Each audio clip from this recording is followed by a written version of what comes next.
Welcome to Bourbon Street Bookers edition of Yappin with Yanna. I have with me today this beautiful lady here. She goes by Tucora Monique as the author. I've seen her on Facebook as Tucora Davison, but I'll have her introduce herself. Yes, I am Tucora Monique / Tucora Davison. I'm married, but I go by my first and my middle name as my pen name, which is crazy because my mom swears that people do not use their middle names. She always talks about she kind of like force me to name my daughter, give her first name, her middle name.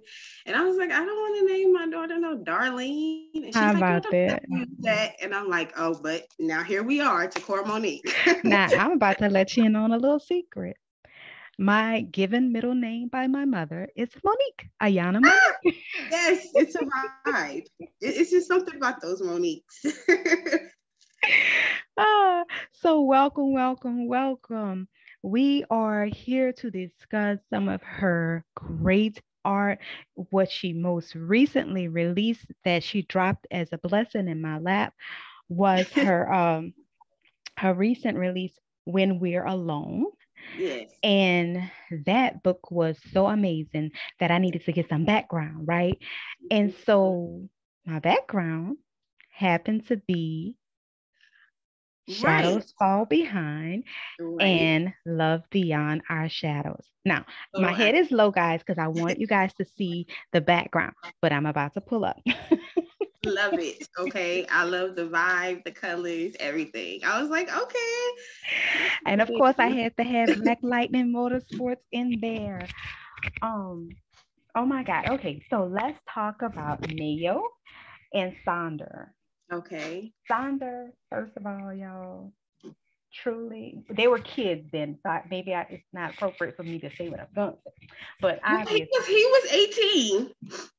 they still were babies. Yes, they were. They were in high school. It is so funny because I purposely kind of set it up that way. Like, although they were in high school, I wanted him to be 18 just for, the sake of some subject matters. Right, and for some Yeah. subject matter. And what I came across, first off, let's talk about Neil. Neil experienced what so many in society has been subjected to, which is manipulation of religion Yes. being used against them to abuse them. Yes. And I think that's the part that had me more or less saying, I got a problem with this.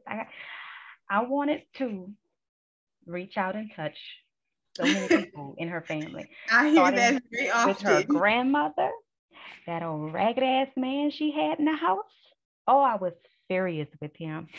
And even the other church going, those old women that we've heard Steve Harvey talk The about. mothers, the mothers of the church.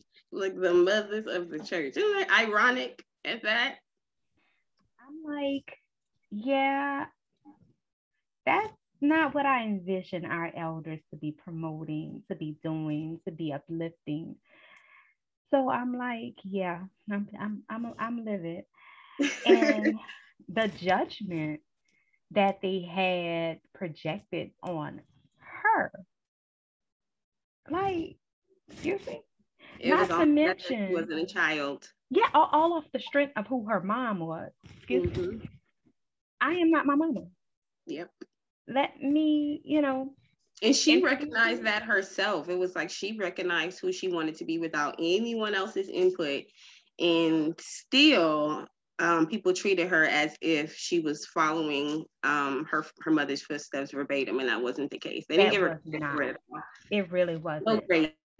She even had a little salt, in her about her, a little salty Yep. about her relationship with her mom. Now, let me just tell y'all, Tucora wrote this book just so in last year during Yes. COVID. At what period of last year did you write it? I wrote this series at the top. It came out maybe like spring in Okay. COVID. I remember, getting a call from the kids' school maybe like March. So I wrote it between like March and May, I want to say. Okay. And it really evolved. I actually had the idea a while ago. I used to write, and I still do. I just haven't released one in a while, interracial romance. Oh. So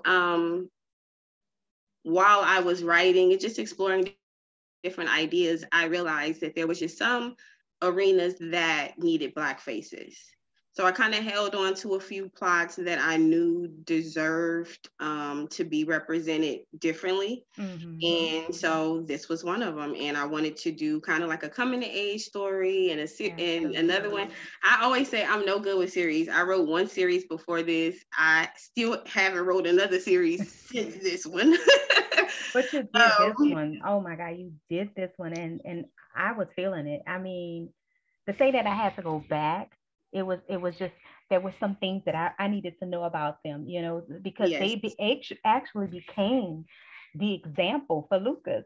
Yes. And who is in When We're Alone. If you've read that book, and your reviews on that book were so high, I was like, Yes, if this is this awesome, I gotta go back and read these.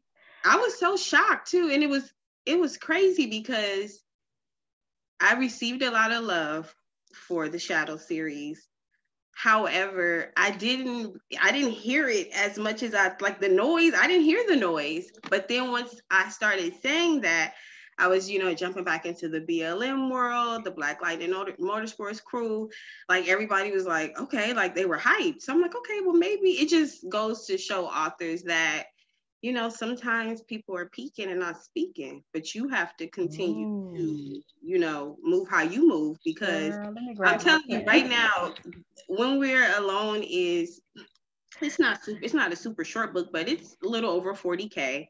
And I thought the series was more like but people gravitated towards the series, towards When We're Alone a little more, and it's a blessing because I have had a lot of readers go back, and not everyone's like, okay, so when you gonna put them all together again? Maybe holiday time. That's it. That's the holidays. plan. Yes. What inspired their story, the specifics of their story, and which was so grand? And we're definitely going to get into their story because there's some things that I'm like, hey, I got my notes right here, so I'm ready. Okay, I love it. We're talking about shadows, right? Yes. Okay. Well, growing up, I grew up in the church. I always say I absolutely hated being on the nurses board. I wanted to be like all the cool kids was like in the choir, or they were the ushers, and I was going to church with my aunt. So I was like, my little hat on, my little shoes, but I always wanted to be in the choir because all of the drum player was always a dude off the street. He was always a nigga off the street who was just trying to make his little $200 a week, but he was always popping. So it was just something I wanted to write, something I knew. So I knew what it was like to be in the church young. I didn't see as much corruption that I included in the book, but I did see some things that were, I'll say, inappropriate, or I heard or seen things that were inappropriate that kind of, made me look at people differently. And that's where it kind of comes from, that quote where it's like, her grandmother is using religion and abuse, like as if they're, interchangeable. Exactly. And I saw that a lot. People would judge, but then on the flip side, they would turn around and throw a scripture at you. That kind of, from their perspective, it validates what they're throwing at you. Absolutely. And it's like, no, baby, it's, first of all, it's all in context. But as a child, you become impressionable and, you don't know any better. So I just wanted to do something different. Like I said, in my work, I like to put females, us women, I like to put us, and I like to put us Black folks in spaces that we're not normally in. So having Sonder be into drag racing, I'm from LA. Sunday Fun Day is real, where all of the, the fly dudes come out with the fly rides, and they drive it down the street like they don't have no sense and no disregard for the law. And it's just like, I just love that. So I wanted to include that in my work. So he transitions from being from drag racing to the NASCAR, to the big league. Isn't that something?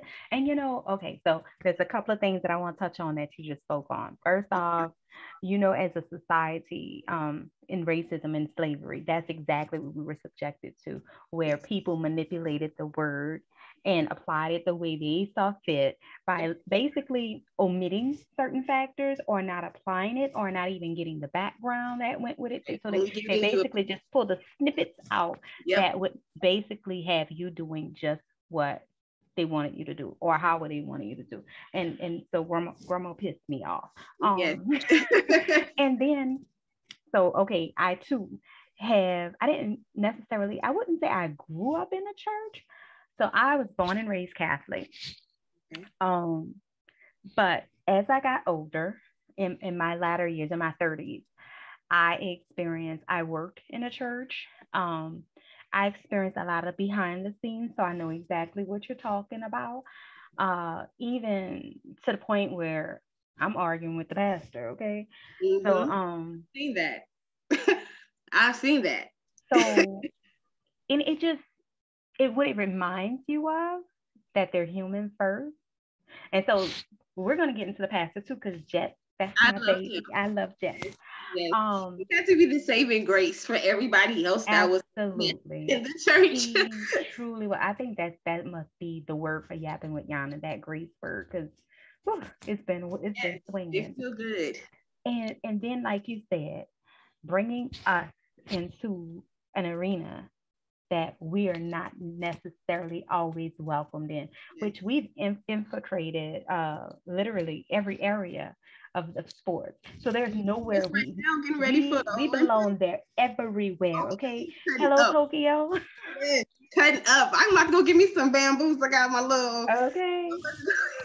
That's what I'm talking about. And for you to say NASCAR, and of course, I'm so glad you brought the real world into it, because we talked about Bubba, right?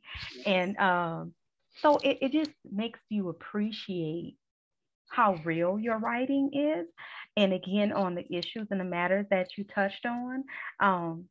Sitting here, and for my readers who are viewing this for the first time, let me tell you how I came across Tucora's work, right?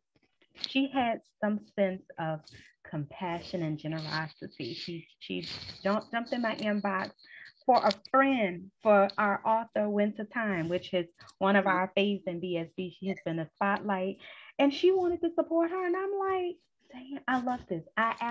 This is what you get in the literary world. You get sincere, authentic people that are uplifting one another, especially the women. There's no competition. And no, I love Winter. That's my girl. Listen, when I say I absolutely love the idea that these two were cheerleaders for each other, right? And it just shined.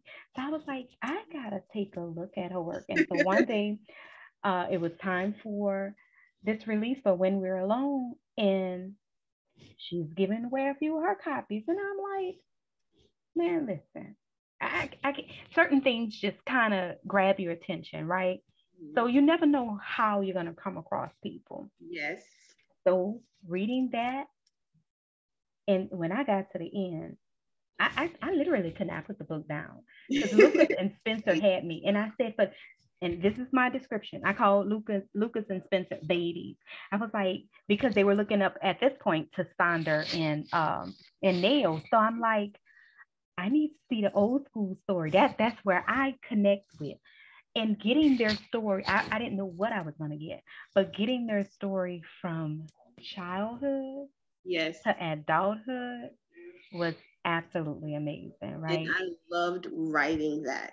And it's so crazy because like you said, I wrote the book like a year ago. Right. I still knew everything about them. Like I knew how he would respond, how she would respond. She had kind of, gotten a little more snappy and fell into her role of being Mrs.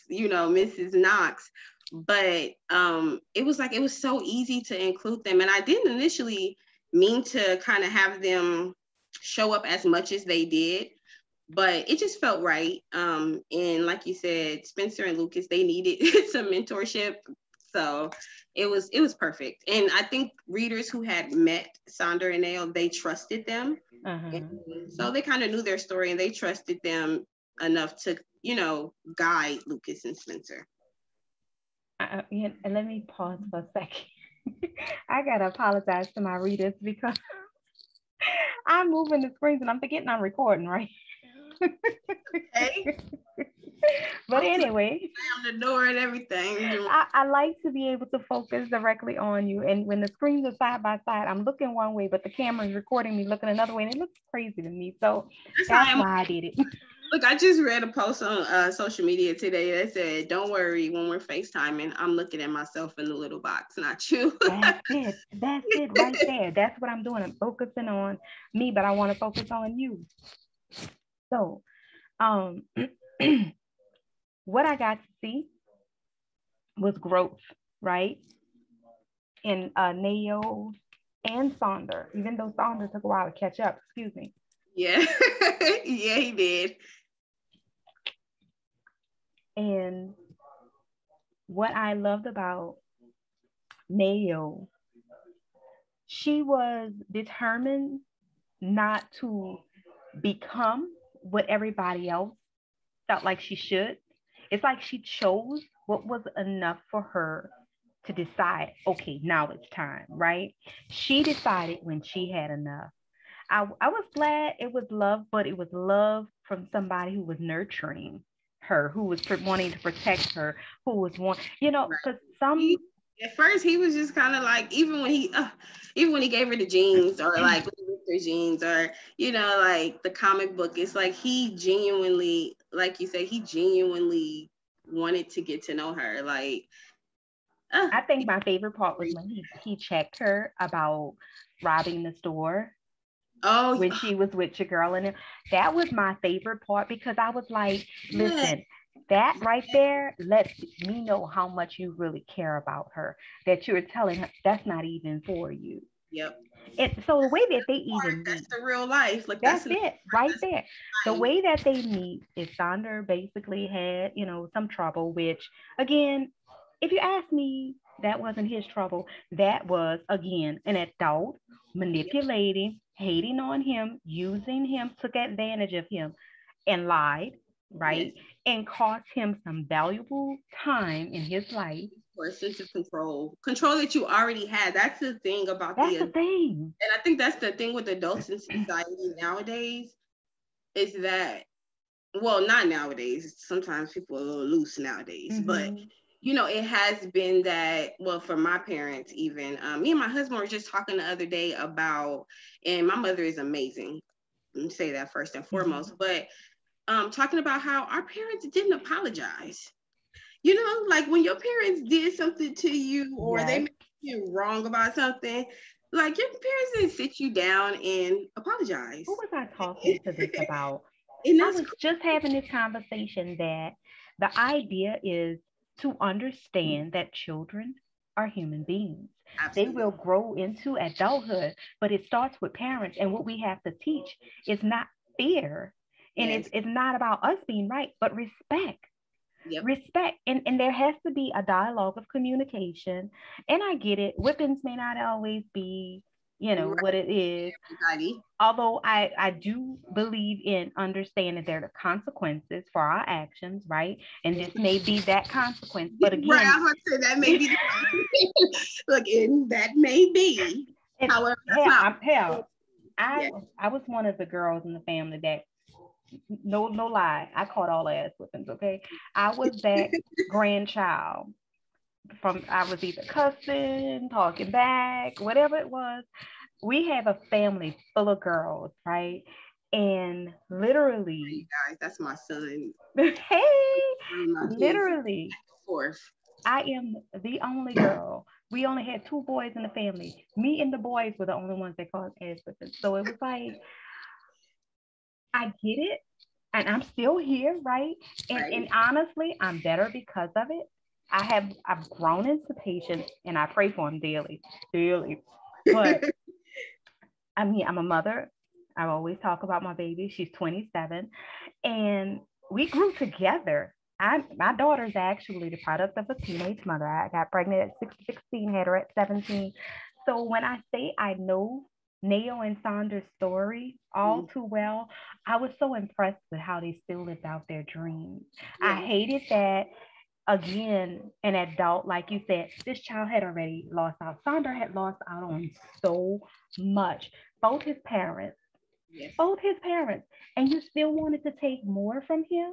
And he wasn't necessarily like, he was, doing what he was doing, but he wasn't necessarily a problem child. He Like, he wasn't. wasn't cussing out the stepdad or, the foster dad. He wasn't Very stealing submissive. money. He wasn't, manipulating their Nope. child. It wasn't any of that. He just had his own demons that he was dealing with.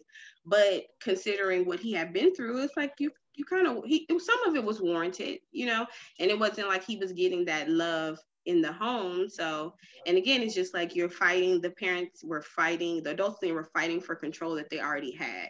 Like, even with him moving out and like moving into his little trailer, it was like he felt like he had to do that. So That's happy another for thing I him. wanted to show. I I was wanted so to show. happy for him. It's like he was like forced to, but like you said about Because just kind of, otherwise he wouldn't have had any peace. nope, nope. And he just knew that there was no way, even he just needed a little bit more time. And he knew that even with needing a little bit more time to get his money right, to make the big move, it was no way that he was going to be able to do that and not have a problem, have a case, or have a something. So And here's what we learned. Okay, so I'm about to throw a little religion. My sister and I always say that God protects babies and foods and babies. That's what she always says, right? And so I'm considering them babies. All the while there was a plan in place, and that part was beautifully laid out in both books, in both segments of their lives, right? And for Nayo, the disappointment came with her not taking a stance against, oh boy, when she was being made to steal from the church. oh yes, That was so disappointing to me because I'm like, okay, I was trying to think of ways that I could have gotten her. Let me tell you, these people are real to me. I'm telling you, they live they here, wrote to okay? me too. Look, they wrote to me too. I be having whole conversations. Sometimes my daughter come in and be like, "You say something?" No, I'm not talking to you. Well, I'm talking to Neil. I don't know if you heard, but yes, I have a babe, Ezra T. Oh Carmichael. gosh, yes, I'm familiar with that man. But that's why this, even you asking me to come on, was even more an honor, because I have like certain readers, and I call them lovers, who like their reading palette is very exquisite. Okay. And I watch you guys, like how you guys, watch us. I watch you guys too. And I watch what you guys are asking for and what you feel is necessary in, the genre and what you want to read and so on and so forth, and who you love on. And when I see certain readers that love people like Love or CCJ or B Love or Dominique Thomas, and then they come and they say, I love your work too. I'm like, oh, isn't that beautiful? And it's a shared love. It really is. It's a shared love. And meeting you guys, like when I say I'm like a big, huge, crazy fan, I love it. it's so funny because when I jump on like with Love, it's so natural, it's so organic. Yes. It's authentic. Everything about it is because of what you guys are putting in the book. What you guys don't realize is that your book often finds people in places where they're trying to escape, they're struggling, to overcome, and that's what you're giving them in your books. You're literally giving them an escape. You're giving them hope. Yes. You're dropping gems in here. When I spoke, Mako was on my last Yappin with Yanna session, and that's what I was speaking to her about. How you guys don't realize the power of that pen when you have a reader, and guess what? It's not just landing on in their minds, but they're actually preaching and putting this on somebody else's heart that may need it. So it holds so much value. I am a big fan of Mako, and let me just say this. Yes, because I'm a big fan of Mako. Of course, I was a reader first. Of course. Used to stalk her and everybody else. And it was just something that she said that always resonates with me. And I even told her that I said it in a job interview. This was years ago. And I messaged her, like, I even said this in a job interview. It was just something really simple. And she made this statement that everything you think, you don't have to say, because sometimes it offends people. And I don't even remember if she just posted it or if it was in the group or whatever. But mind you, this was years ago. I never forgot it. So I definitely have felt the impact. But even with you guys, like even receiving this invitation, you know, sometimes as authors are in the headspace too. And when you guys post or comment or, you know, whatever, show love, it's a two-way street. Because just like you guys talk about us, I'll be talking about my readers like, oh my God, my readers this and that. Oh my God, when my readers next me, you know, it's a beautiful feeling. And you guys have put out, especially throughout the year of 2020, right? We're talking about 2020 hit everybody differently. We're not just talking about COVID. We're talking about dealing with some serious social issues and political matters, racial issues. As a whole, as a country, we all were hit hard in our children being home, things of that nature, the stress everybody was under, and you still found space to deliver these beautiful projects right here that really they just gave life from themselves. And then when we talk about Sonder, I look at Sonder as a victor. You know, he started out as a victim in his circumstances, but the victory, oh my God, listen, the fact that look, he was like, look, no, it's just not happening. Like this, what I have planned has to happen. Like there are no plan Bs. Even when he would talk to him, he'd be like, you know, what's the alternative? Like, what's the plan B? He was like, there is no plan B. That was a lesson. That was a lesson. And it really was for me too, because it spoke to me, because he said, if I say there's a plan B, then that means I'm not working on plan A. I don't want there to be an option. And I love that. That takes life. I had moments where I was like, ooh, is he coming off a little too strong for his age? But then I thought about amazing authors like Nayo or, Jaquel or B Love. And I look at authors who like are beast mode. They've been writing, since their early 20s and charting and doing amazing things, and they're rooted in their brands at that age. Now, just because I wasn't doesn't mean that it isn't, it doesn't happen. And again, I like to show something different, a different perspective. And he was the different perspective. Even in the book where he was acting as the beard for his female friend who's the basketball player. And that was something else that we don't usually see. We usually see it the other way around. But now we did get a little intro in that with as they would call it, like with political relations, right? Public relations with the celebrities, right? To give them a edge. And we got that a couple of times in Love's different books, like with Stint, when he wanted to play around, and we got it a couple of times in with Raj, because he wanted to make sure people didn't think he was gay, right? So we get things like that. And for me, it's like a certain point that you have to say, they're going to think what they want to think. Let them think it. Because in turn, people end up starting to think that once he started getting closer to Nayo, they start thinking the man was cheating on his woman. Absolutely. So not only that, you lose your own identity trying to please everybody, right? You brought us past the jet. As we eventually call him Papa Jet. Yes. Right? When you gave us Jet, listen, when when his wife with that rat of all people. I was just throw you a little curveball. That was a curve. Because I was like, wait, who he in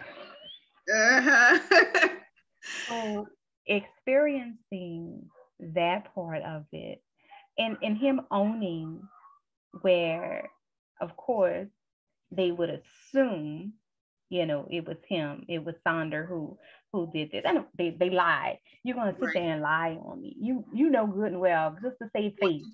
Save face with the church and save face with the community. You gonna holler it wasn't the pastor, it was him. Right. Come on. But then this man has to go commit a crime to say, no, I really was somewhere else. Right.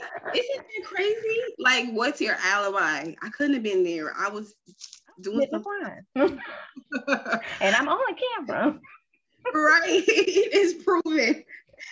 But again, that's back adults putting kids, taking their control. And, it's just like with African Americans in the police. Yes. It's like put us against the police automatically. Yes. Police is right. If you put a child against a child that's a trouble kid at that, he's there because he's completing community service for, messing up. And so if you put this, this kid against someone who is in the community and supposed to be a pillar in the community, of course, he has more say. Now, I recognize him as a mature child than I did as an adult. And I say that because he had this image about him where he really was not. He was unbothered. He was unfazed by anything and anybody. Right. He had this super cool, about him, and it's like, think what you want to think, say what you want to say. That don't really matter. I won't lie. I want this. But then as an adult, he totally becomes compromised. Yes. And girl, when you open up that scene where he in the hotel room, he literally get his freak on, and your girl come and snatch the other chick off. I was like, whoa. But again, like you say, you lose your identity. Yes. Because you are on one hand pretending to be in a relationship, but in the back of your mind, you're like, I'm not, I can do what I want to do. But you've put up this persona that you have to maintain. And so that was her perspective. You running around with these chicken heads, they gonna talking about that they sleeping with Solo, and you supposed to be my man. So it's like once you tell one lie, you have to tell another one. Tell another one. I love that you kept friends really dear, but then some friends were exposed for whatever it was that they were bearing against them, which I was kind of surprised by her close friend who had her back, was making sure she had clothes, was even telling her worth, even though she was trying to encourage her into the stealing and all of that. It was like she was encouraging her, but to share the same light that she had, like, girl, I got you. If you want to go help me, you want to go steal clothes, like that kind of thing. Whereas, like you said, Sonder was that friend at that point where he's like, no, that ain't for you. Out, that ain't for you. And so, friends come and go. And even and people always talk about how I didn't like completely explore it, like the break from all of her friendships or her different friends. But I feel like need all of that. That's how I feel. That's how I feel. Some relationships there, and I think it was a post that I saw. Not every breakup needs closure. Yes, and not every story, you don't always have to tell your side of the story. That part right there.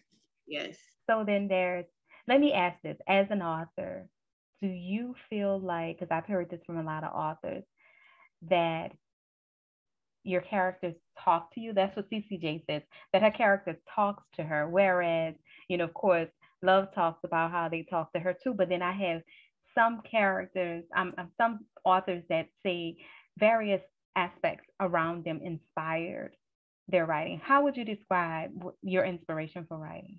Ooh, maybe a blend between the two, because even now I have, like I said, the concept for this book, I kind of knew the characters. I didn't know their faces. I didn't know any of that, but I knew their story. So I already had them talking in my head. It's just, once it came full circle, I ended up releasing it. But yeah, I would say, let me say this. In my notes, there is more dialogue quotes than there are ideas for books.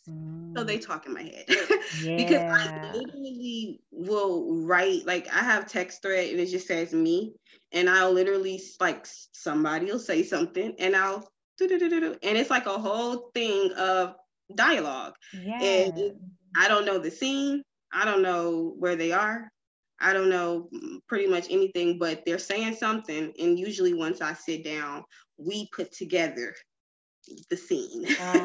And you did an amazing job. I remember reading even, and I am one of those people that reads through the very last page, the acknowledgments where you were giving appreciation for NASCAR research for someone that provided you with that information. Yes. How difficult did you find that to be once you got to that point where you had to speak on NASCAR? Well, I am the type of person who I like to put on a show. From when I first was published, I always was very into like my graphics and like how I presented my promotion and those type of things, my visuals. And that's even how you guys will see the Black Lightning Motorsports logo behind you. I created that because I wanted it to be a whole experience. Like I had wristbands and lanyards and like the whole nine.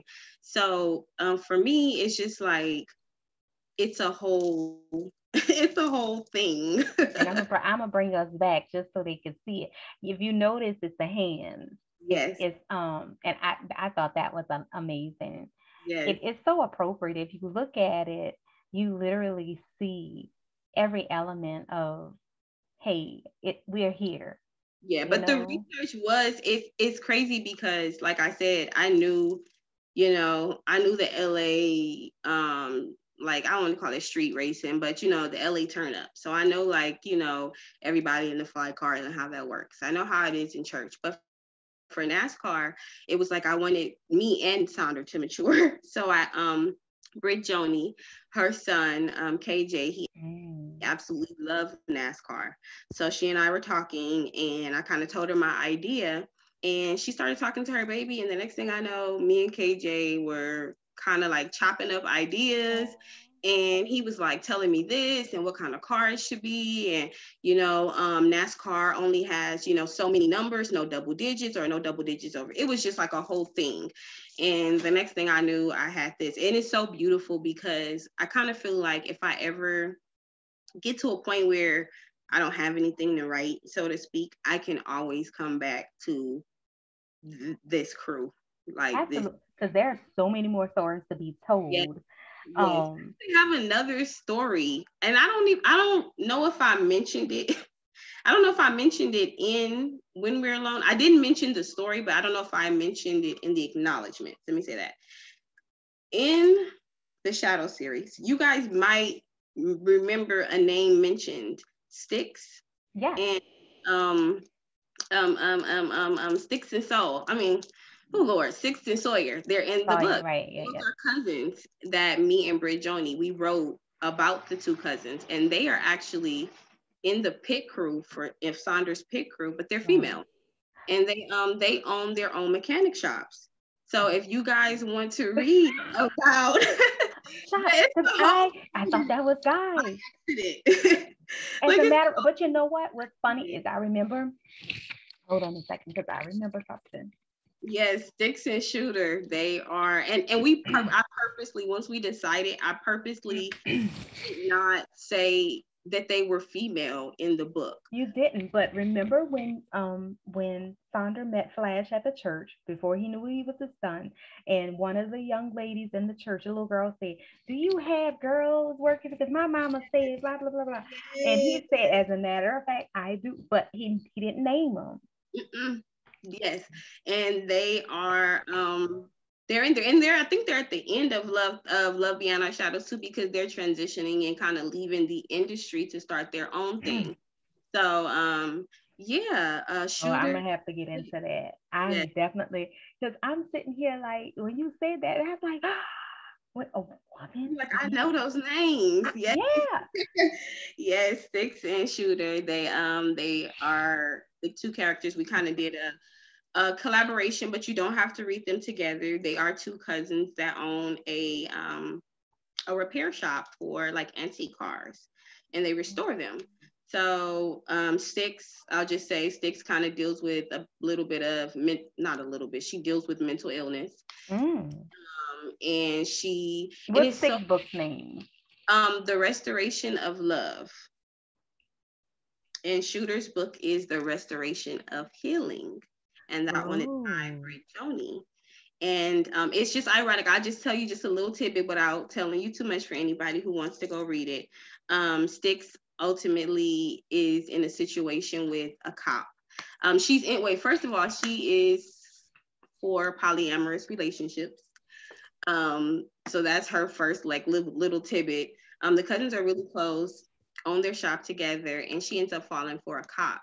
So like you said earlier, in 2020, we went through all of this stuff, but we also went through the police brutality and all of that, those horror situations. And I was actually writing the book in the midst of that. So there is a scene where I love where the hero Yamizi, he comes home, and she was on one side of the fight because she's actually a part of this group called Black Heroines who are in the community. They are all about like community work, they're activists. And it's one scene where she comes to his house and she's on one side of the fight and he's on the other. And then they kind of just like come together. And so that's when it's, you know how people ask, like, what's your book that people just was like, that's one book that people did not really like, but I loved it. So, and that's all that matters. That's what matters. Female lead too. I know that readers are my female readers. They like to see the evolution of the man, you know. And I think that one was more of a more like female driven situation. But again, if you like to see women in non-conventional roles, I would recommend that one. The other part that I wanted to get into was Flash. Yeah. I wanted to talk about Flash. There were so many elements of Flash that I adored. One of them being, and Flash was Sonder for my readers or for my people who have not gotten into it, but let me just tell you, Nayo and Sonder had a baby. Yes. And Sonder, of course, had no idea. But I felt like, had he reached out to her, see how she was doing, to, you know, figure out something. I told you in my review, I even put in my review that there was absolutely no way, because there was this girl that hated Nayo, y'all. Hated her because Sandra liked her and not her. Yes, and remember, they started from high school, so right. And she had to be the one to see her at her worst, when she was basically falling at the food stamp office, right? And I'm sitting here like, I've been there. I cried when I wrote that. I was like crying. Like, I've been there. I'm working on a book now about a single mother who is, you know, dealing with, you know, the struggles of being a single mother. But like, I've been there. You go to the county building and, you know, you see people from high school, or, you know, just that heaviness. And so, yeah. Well, the person that hated me the most. Yeah, it happens though. And I my readers is like, oh, girl, when it ended that way, I was like, oh hell no, I gotta get to the next book. Her over the counter, like, I just walk out, like, forget her and the food stamps, because no, we's not about to. I need my debit. I need my EBT. And Nayo said she sat there and filled out them papers and was like, well, but it is what it is, baby. You is not about to deny me my milk. Something that you touched on that I loved, and I think that it falls into line when you said something about Nayo is that she was, things were out of control, but she had those points where she knew when things were enough. So even when she went through the heaviness she went through when she ran away and went to Vegas and so on and so forth, or even just like the heaviness between her and her grandmother. I know a lot of my readers was like, we are not feeling how cool they got, you know, how fast, so to speak. And that was not fast. That was therapy, that was healing, that was time, there had to be some recognition, some forgiveness. A lot of things had to happen because we don't know grandma's story, right? So, and I hate when people just assume because the way you read it, you Yes. see it like it was immediate. But if you really think of the concept of the big picture of it, nothing is that quick. I was glad she came around because let me tell you, I'm a grandma's girl. Both my grandmothers, I say that I am their favorite, but they say that I'm their favorite, but they don't say it to all the rest of them, right? Of course. That's how I feel too. That's So how. it's a fact. It is a fact. So anyway, with saying that, it's it's like I know the importance of a grandmother. I know how much they can actually build you up if you allow them to, or if they're in that position. You know, if you can't count on nobody else to give you that, that love and support, you should be able to get it from grandma. And so Flash deserved that healing that Yeah. happened between them because he needed to see a piece of him. And Break that so generational curse, because had she been the same way, had they not reconciled, she would have been the same to Flash that she was to his mom. exactly. And look at that would have been really that, Yeah, kind in my opinion, fatal because as a boy, we don't need any more damaged young men coming into society. We as Black women have to deal with enough. We don't need any more damaged men, you absolutely. know. And in her, even her aunt, you know, oh my God, I felt so sorry for her. I mean, she hid it in the bottle to hide from her pain and the things that she was experiencing. I mean, I can't imagine. Definitely coming and going, like literally. Yeah, Life. Even Nayo knew it though. Like I appreciate with my aunt when she's here, and I love her when she's here, but I know she's not gonna be here for long. right, Like, right, right. Because she never was like she was looked at, tearing herself up. yeah, she never really looked at her as being a point of rescue, because she was like, you. They were very mature. Like they were very cognitive of everything that was going on around them, Nayo Very and much Sonder. so. So even for that, someone else may be like, oh, when my auntie leave, I'm leaving with her. But Nayo knew she wasn't leaving with her because she gonna be Right. back. Like she be back Absolutely. months anyway. So Absolutely. And then the rumors that got around about, oh yeah, she did what she had to do. I was so glad to learn at the end of the story, it wasn't nearly what as bad as we thought. You know what I'm saying? That again, misperceptions, people start rumors, but Sonder, the minute he heard it, he's like, you better nip that shit in the bud. Not to never hear it again. yes, I go love read, y'all. him. I loved him how he went so hard about her. It was like, I don't give a damn if I don't never get with her. You better never speak about her like that again. That's not I her. loved it. He just, even when they were younger in the bathroom and the big fight, it's like he kept his cool a lot. But when it came to her, it was like it was Oh, yeah. girl, that bathroom scene, I was like, he about to whip her ass. Right. I was like, And yes, then the brother goes, you put your hands on my sister? Oh my God. Yeah, I did. I did, because she got a problem. So yeah, those, like you said, those are my babies, and it was a beautiful transition from them to Lucas and Spencer. But I'm so grateful that you felt them even after feeling Lucas and Spencer, because it's just, I'm just smiling I so think much because it's an age thing. I think it's an age thing. The fact that, so here's how I looked at it. When Lucas went to Sonder for advice about relationship and he spoke on his struggles, right? And I'm like, wow. And again, we know Sonder. The music, he can get a little ratchet with him. He was an older guy, but he had his shit together. But he made it known to Lucas, this shit wasn't easy.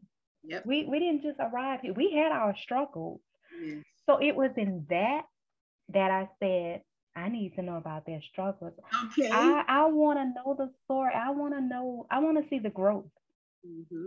And that's what we saw. And because I came in your inbox, I was like, wait, because why he just finding out about Flash at 8? I'm like, and he, she's struggling. Wait, what? I was like, something I not think right.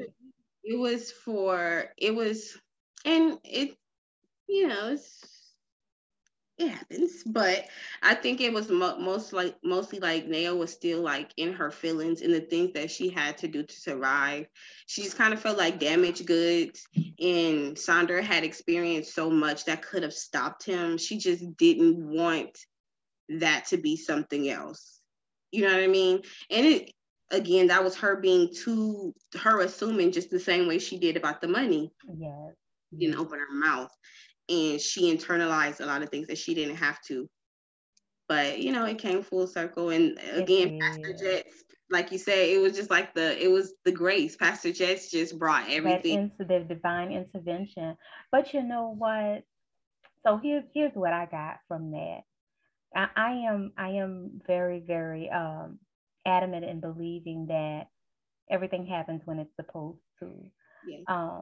So the love, he basically, I want to say a little broken, because Mm. she really was the love of his life, and he knew he would never love like that again. That's why he really, He it wasn't even wasn't looking. right. It wasn't even nothing for him to agree to just being somebody's, arm candy. Yep. Like, I'm not interested in nobody. Anyway. Right. None of y'all can hold a place in my heart. But the minute he saw her, That's my oh girl. my I God. stood in church looking through the church That door, church door.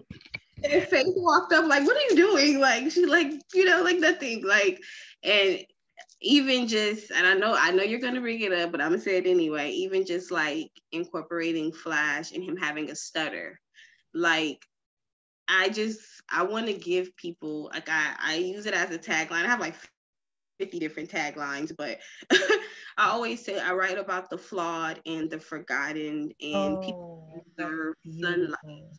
People who deserve sunlight. I have another book, and I won't rant because we're talking about the shadows, but I have another book where I wrote about a Black equestrian who suffers from bulimia.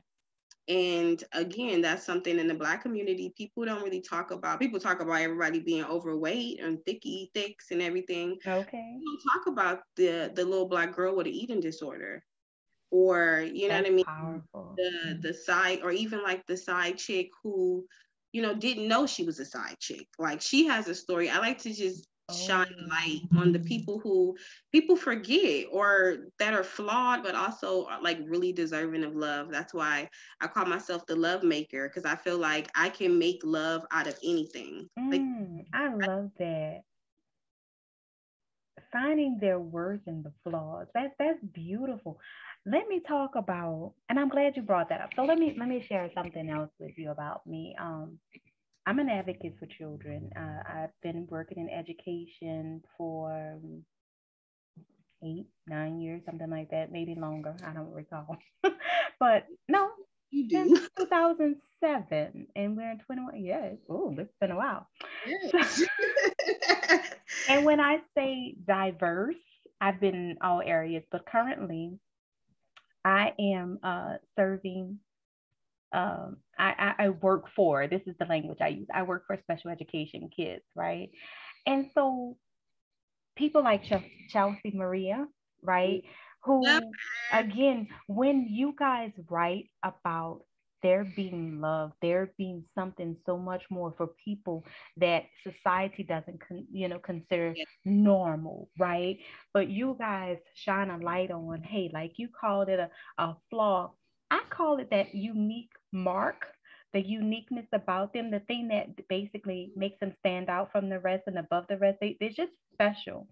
And so for me, I think that is so beautiful when, again, all those real elements of life come into play and you see it unfold. Yeah. And what It's I love, an eye opener. yes, when his dad literally snapping a finger, he was there for him to give a speech. Yes. Listen, this man immediately fell in love with this child. Yes. And he recognized the importance of him being right there front and center. He was like, listen, I'm about to tear some shit up if I can't be here with my baby. He And was like, again, I gotta go. I gotta move. Right. Like, It broke one of those barriers of I'm not gonna be a deadbeat dad. Nah. I know what life cheated me out of having my dad here. And his dad was killed. It wasn't like his dad was in jail or his dad didn't want to be there, so So he there was was important because he had a relationship with his father. I think for some people it can go one or two ways because they don't experience it. So it either will, you know, make you say, I'm gonna be there, period, or it kind of gives you make you think like it's optional. it's bitter, right. You're bitter. Yeah, Makes you bitter and have you yes. thinking like, well, I didn't have mine, so he'll Look be at all right. Yeah, Well, they say look at exactly. me, they're not looking in the mirror, but okay. And to see them in when we're alone, the way they all lovey-dovey. Yes. I listen, that's why I was like, I gotta hear this story. I gotta see what they came through. And again, they had to come through a lot because she felt that abandonment all over again. He literally did everything everybody else did, broke her heart. But again, a piece of him still stayed with her with Flash. Never Even connected. in that struggle. But Flash too had a very protective spirit over his mom. I Like, she ain't dating nobody. That's my putting all her business out in the street. That's why I was yeah, she's available. she available. She ain't dating nobody. And how old are you? I mean, and she was like, "Oh my god!" And it's just like I just laugh because I pray. I'm sure, and I could tell by the love that I get that you guys can see the scenes as well. And it's just like even when they were having that moment, and like Pastor Jess was like watching them, like I just look. Uh-huh. I know he's like half watching because she's like, I know what the hell you did. And she even had that moment where she was like, did you really? But even for Pastor Jets, I think that he just got to a point where he just knew it was time. Exactly. And he didn't force anything. But here's the other part. I love that he stepped up and fulfilled a role where he was needed, right? And when they met at the house, he basically made a safe place for them to come together. He didn't expose anything. He didn't say anything. You know, that Love. child, that child literally was like, "You my daddy." Straight up. He saw himself in him though. I think it was a two-way street. It really was. And again, he played so many roles in their lives. Even with him becoming the principal at the school, and Yes. he played a real big role in that community. He has to be the redemption He because really did. He really did because there was so many elements of that. Even the church was restored right after he passed away. There were so many things that were given back to the community to make the healing begin. So when I say you painted such a vivid picture of reality, but you also, like you said, gave redemption. You there was a lot of forgiveness, there was a lot of growth, there was a lot of healing, and that's how we get to that point of experiencing the grace and mercy. It's not like that flag in hand and it's all done. Like no. we literally have to go through some struggles that's going to end up blessing us. This is going to be our testimony. This is our story. Sometimes it's okay to forgive, even the hard things. I remember readers kind of saying, like, they wouldn't have forgiven certain people, they wouldn't have forgiven certain people. But again, Nayo was in control of what she wanted. And so when she wanted to, give grace and she wanted to cross that line, then she did. And if she did want to be cool with somebody because of what it was all on her, because we can't perceive how someone feels based off of a situation. Just because you would respond that way doesn't mean that someone else would. And again, I feel like we get enough of that kind of like raw, Mm-hmm. kind of like cut off. Like we need to read a little bit of healing. We need to read Exactly. a little healing Exactly. without the fight. Like we don't have to fight in order to shake hands. That's right. That's right. I am wholeheartedly a fan of that, of bringing healing in the story, and that's why I could not just stop at book one. I mean, I don't even. I think it was like late at night, and I'm sitting in the bed, and I have this pillow that says, "Just one more chapter." My husband said, "I wish." If only that was the truth. And he ain't lying, because I was like, I'm not going to sleep until I get past this part where she didn't got this portion. Okay. You know, I'm like that too. Even when I read, I'll be like, okay, I'm gonna just read to when they meet. Then when they meet, and then once they meet, I'll be like, oh my God, okay, look, I'm gonna just let them go to the first date or the climax, and then I'm gonna be done. I'm gonna save a couple of chapters. And next thing you know, like I'm binging someone's like whole catalog. I was so proud of his success. I was so proud of, um, again, just how far he had come in his story. Like he said, there was not a plan B, and No. he saw fit to it. But again, he didn't go alone. He brought a lot of people with Yeah. him. He's breaking some barriers. So again, I was just so proud of him. And then, to later experiencing him being a mentor for Lucas, who's young, wild, and.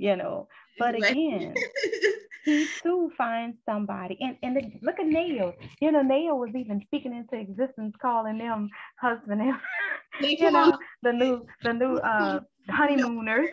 Yeah, she's like, come on, it's your turn. And even that though, like speaking of when we're alone and Spencer and Lucas, even for, I don't know, I know for a lot of readers, Spencer was like, they was like, oh, she is a lot.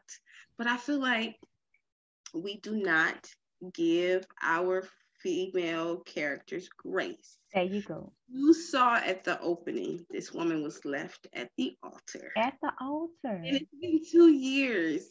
And now she's deciding to come. That had to be devastating. Humiliating. It's like, what are you guys expecting? They were like expecting for her just to fall into Lucas's arms, and for her to be as strategic as she was, and for him to be as wild and carefree as he was. It was like, oh no, like this isn't who I'm supposed to start over with. Listen, the fact that they worked a lot. They worked a lot to get to the point where she realized it was okay to be a little vulnerable and give in to somebody because they're giving you the same thing.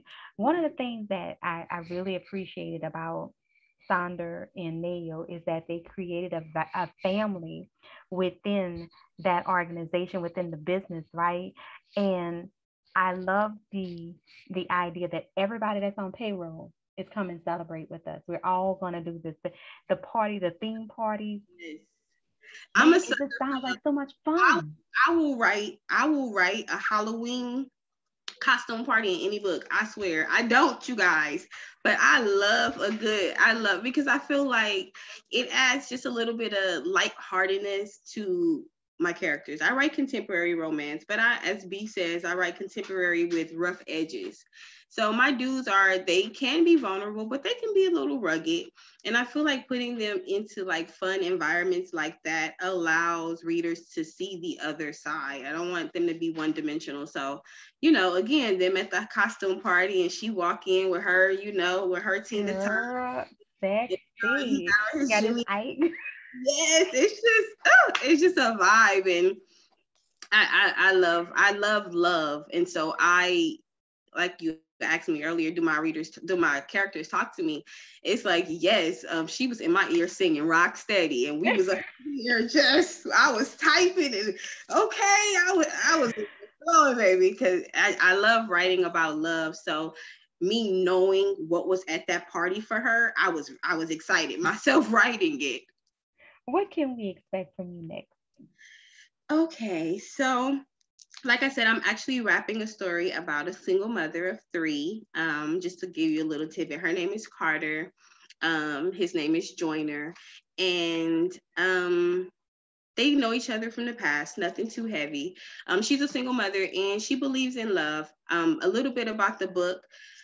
She loves this concept that everyone falls in love 3 times. Your first love is, maybe the person that such and such, and then there's the second love, and then the third love is the forever love. And Carter has experienced the first and second love story, and so she is in a position now where she's raising 3 kids. She had them fairly young. She's on her own, and she's doing what a lot of African-American mothers do when they're in this position. they kind of put their kid in a place of responsibility that they don't realize they do. They start to, they cooking the meals and they taking care of the kids, but it's not because mama isn't doing what she got to do, but it's because mama needs some help. So Carter experiences her son kind of getting fed up with having forced to grow up too fast, drift off to the streets a little bit, and he drifts off into the wrong neighborhood. And it kind of lands them both in debt. And so she has to work through that. And another one I'm really excited about is my book about female barbers. I'm writing a book about 4 female barbers. Oh, that's gonna be fire. I'm wrapping it up, y'all. I'm telling y'all just give me the juice. Give me the writing juice, okay? But I'm writing about female barbers.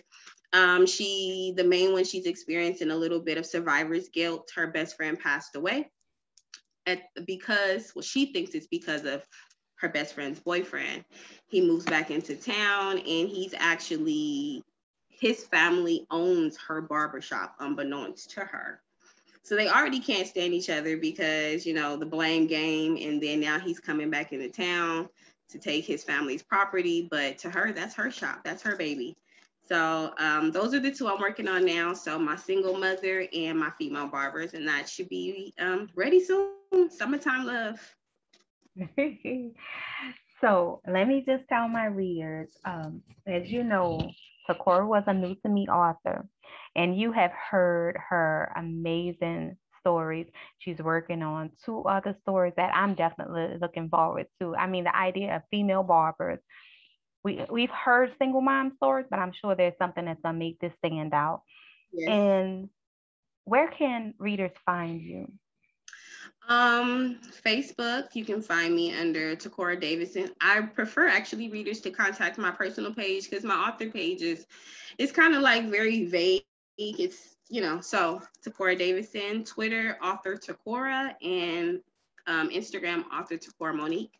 My website is authortucoramonique.com, and you can catch me on Amazon. Y'all heard it. And what we want to do is say thank you. Thank you for these amazing stories. I truly enjoyed it. These will not be my last reads by you. I was even looking at the reviews and they were like, I love this author. Her stories are this, her stories are that. And I can understand why. I can understand why. So I just want to thank you again for rocking with Yappin with Yanna. And thank you, readers, for reviewing this. We'll have all the details in the comments or right below in the description so that you can find Tucora on all her social handles. And we want to thank you again for joining us. Thank you for having me. My pleasure. Stick around. Alrighty. Bye, you guys. Bye, guys.